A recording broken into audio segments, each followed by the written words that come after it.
Zona horor. Pesugihan daging sapi gratis Idul Fitri. Di sebuah desa terpencil, setiap Idul Fitri, ada satu hal yang paling dinanti-nantikan oleh warga, pembagian daging sapi gratis dari warung daging Pak Surya.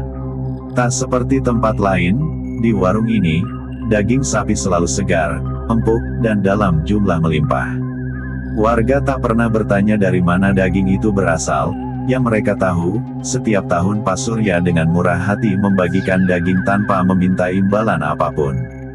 Namun, di balik kemurahan hatinya, ada sesuatu yang ganjil. Tahun ini, seorang pemuda bernama Reza, yang baru kembali dari kota, merasa penasaran dengan asal-usul daging itu.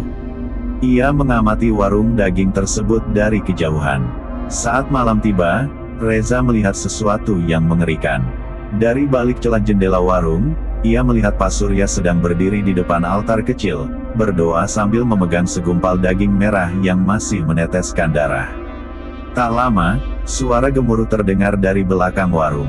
Reza melihat bayangan hitam besar melintas, dan aroma amis yang begitu menusuk menyeruak di udara. Tubuhnya mendadak merinding. Ia merasa ada sesuatu yang tak beres. Reza tak bisa tidur malam itu. Pikirannya terus dipenuhi oleh kejadian aneh yang ia lihat. Keesokan harinya, ia mendekati salah satu warga tua di desa, Mbah Kromo, dan bertanya tentang warung daging Pak Surya. Mbah Kromo terdiam sejenak, lalu dengan suara bergetar ia berkata, "Reza, sebaiknya kau tidak ikut campur. Daging itu bukan daging biasa. Siapapun yang mencoba mengungkap rahasia di baliknya, tidak akan selamat."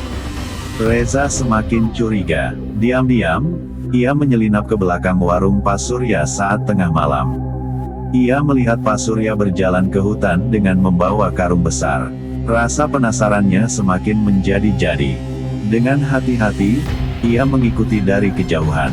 Saat tiba di sebuah gubuk tua di tengah hutan, Pak Surya membuka karung itu. Reza hampir berteriak saat melihat isinya, tubuh manusia tanpa kepala. Dengan cepat, Pak Surya menyeret tubuh itu ke dalam gubuk, lalu terdengar suara geraman mengerikan dari dalam. Jantung Reza berdegup kencang. Ia segera berlari pulang, namun langkahnya terhenti ketika suara berat memanggil namanya dari belakang. "Reza, sudah sejauh itu kau ikut campur." Malam itu, Reza tidak bisa tidur. Gambarannya tentang sosok hitam bertanduk yang ia lihat di warung Pak Surya terus menghantui pikirannya. Bayangan makhluk itu masih jelas di kepalanya, seolah sedang menatapnya dari kegelapan. Angin malam bertiup kencang, jendela kamarnya berderak-derak. Sesekali, ia merasa seperti ada yang mengawasinya dari luar. Ia mencoba mengabaikannya, tetapi perasaan itu semakin kuat. Pukul 2 dini hari, ia akhirnya mengambil keputusan. "Aku harus mencari bukti." Dengan hati-hati, ia menyelinap keluar rumah, membawa ponsel dengan kamera menyala. Ia berjalan pelan menuju warung daging Pak Surya yang terletak di ujung desa. Jalanan sepi, hanya suara jangkrik yang terdengar. Saat mendekati warung, ia mendengar suara aneh dari dalam. Bukan suara sapi yang disembelih, tetapi suara seseorang yang merintih kesakitan. Jantung Reza berdebar kencang. Ia mendekati dinding kayu warung dan mengintip melalui celah sempit. Yang ia lihat membuat tubuhnya lemas. Di dalam warung, Pak Surya berdiri di depan meja besar. Di atas meja itu, seorang pria diikat erat dengan tali tambang, mulutnya disumpal kain. Matanya penuh ketakutan, tubuhnya menggeliat panik. Pak Surya menggenggam pisau besar, menatap pria itu dengan ekspresi kosong. "Maafkan aku," bisiknya pelan. Lalu, dengan satu gerakan cepat, CRAAKK, pisaunya membelah leher pria itu. Darah menyembur tinggi ke udara, mengenai wajah Pak Surya. Tubuh pria itu kejang-kejang sejenak sebelum akhirnya terkulai lemas. Reza ingin menjerit, tetapi ia menutup mulutnya erat-erat. Tangannya gemetar saat merekam kejadian itu dengan kameranya.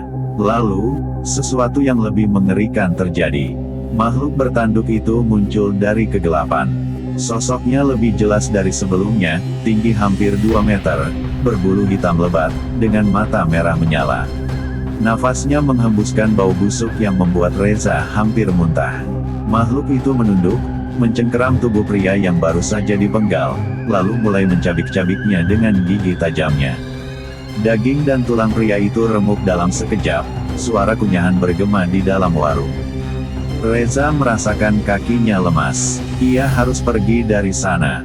Tapi saat ia berbalik, sesuatu mencengkeram bahunya. "Kau terlalu banyak tahu, Reza." Suara Pak Surya bergema di telinganya. Reza tersentak, jantungnya seperti berhenti berdetak. Ia berusaha berlari, tetapi cengkeraman Pak Surya terlalu kuat. Dengan satu tarikan kasar, ia dijatuhkan ke lantai kayu warung yang berlumuran darah segar. Bau anyir langsung menusuk hidungnya. Pak Surya menatapnya dengan ekspresi dingin. "Aku tidak ingin melakukan ini, Reza," katanya. "Tapi aku tidak punya pilihan. Jika aku tidak memberikan tumbal tahun ini, keluargaku yang akan diambil."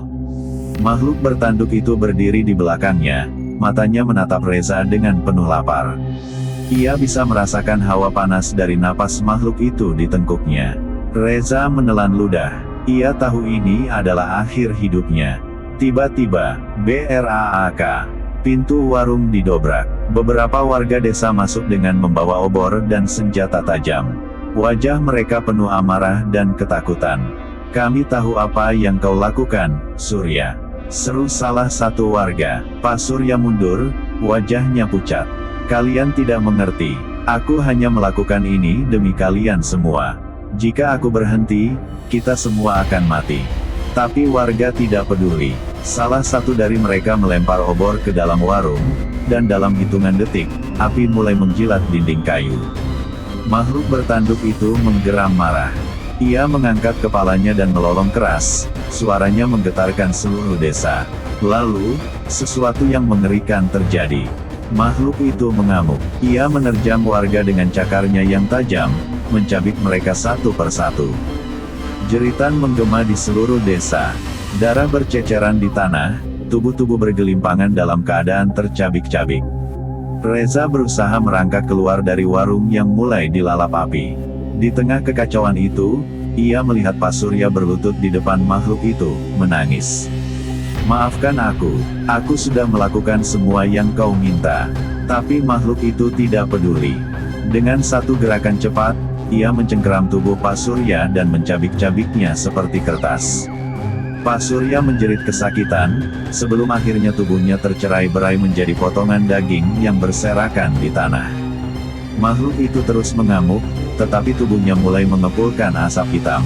Cahaya pagi mulai muncul dari ufuk timur. Makhluk itu menjerit kesakitan sebelum akhirnya lenyap dalam pusaran angin.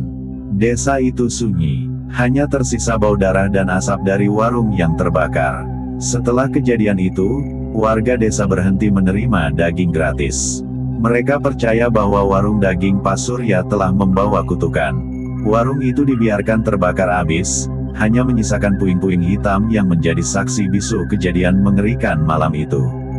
Reza selamat, tetapi ia tidak pernah bisa melupakan apa yang ia lihat. Ia meninggalkan desa, berharap bisa melupakan semuanya. Namun, beberapa tahun kemudian, seorang pria asing datang ke desa itu. Ia membuka warung daging baru. Daging sapinya murah dan berkualitas tinggi. Warga yang dulu takut, perlahan mulai kembali membeli daging di sana. Dan di malam hari, jika kau berjalan melewati warung itu, kadang-kadang kau bisa mendengar suara lolongan samar dari dalam. Seperti suara sesuatu yang menunggu untuk diberi makan. Pesugihan memang menjanjikan kekayaan instan, tetapi selalu ada harga yang harus dibayar, dan seringkali lebih mahal daripada yang dibayangkan. Harta yang diperoleh dari jalan sesat tidak akan membawa kebahagiaan sejati. Pada akhirnya, segala sesuatu yang diperoleh dengan cara yang salah akan mendatangkan penderitaan, baik di dunia maupun di akhirat. Kisah ini mengajarkan bahwa keserakahan bisa menjerumuskan seseorang ke dalam kegelapan tanpa jalan keluar. Kesuksesan sejati datang dari kerja keras, kejujuran, dan kesabaran. Setiap rezeki yang halal, meskipun sedikit, lebih berharga daripada kekayaan besar yang berasal dari perjanjian dengan makhluk gaib. Jangan tergoda oleh jalan pintas. Ingatlah bahwa kebahagiaan sejati bukan hanya tentang kekayaan, tetapi tentang ketenangan hati, keluarga yang harmonis, dan hidup tanpa rasa takut akan bayangan dosa. Lebih baik hidup sederhana tapi bahagia, daripada kaya raya namun selalu diburu oleh kutukan yang tak berkesudahan.